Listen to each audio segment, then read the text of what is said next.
Yon, isang magandang umaga. Pila mo, libre mo. Oh, number 6 tayo ngayon. Sa number 6 na papasok, libre ka na. Kaya ano pa hinihintay mo? Punta ka na dito sa may Shermax Barbershop. Dito lang yan sa may Sentro 2, bago makat ng tulay ng Wawa. Naiinitan ka na pero ayaw mo pang magpagupit. Dito, baka may pag-asa ka, pagka nandun pang-alim ka, libre ka na. Meron ka pang panlibre sa tropa mo. Eh, kung 150 yung gupit mo, sayang din yun. May libre ka na. Masaya ka pang uwi.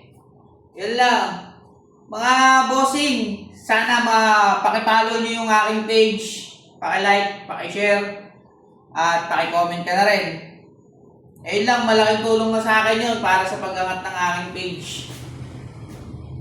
Thumbs up ako sa inyong lahat.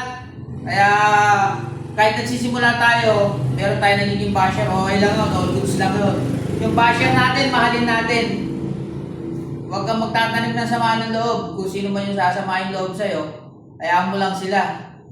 Maging humble ka lang lagi at panatilihin mo na makipagkaibigan sa mga tao. Hindi natin kailangan makipagkumpetensya sa kanila para lang sa pansarili natin.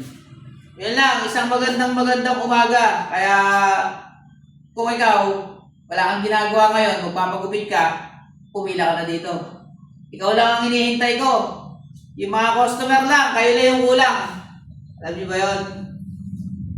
Kaya good vibes lang tayo lagi. Gusto lang natin makapagpasaya sa tao. Hindi natin kailangan na ipamukha sa kanila na sa simpleng bagay lang, eh makapagpasaya ka ng tao.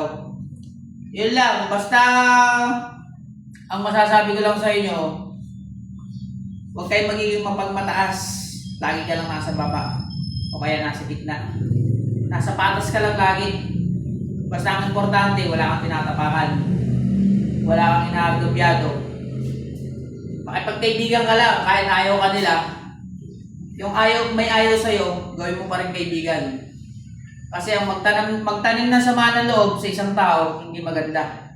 Mas masarap pa rin sa puso na wala kang galit. Yon. Ano pa? Punta ka na. Let's go na.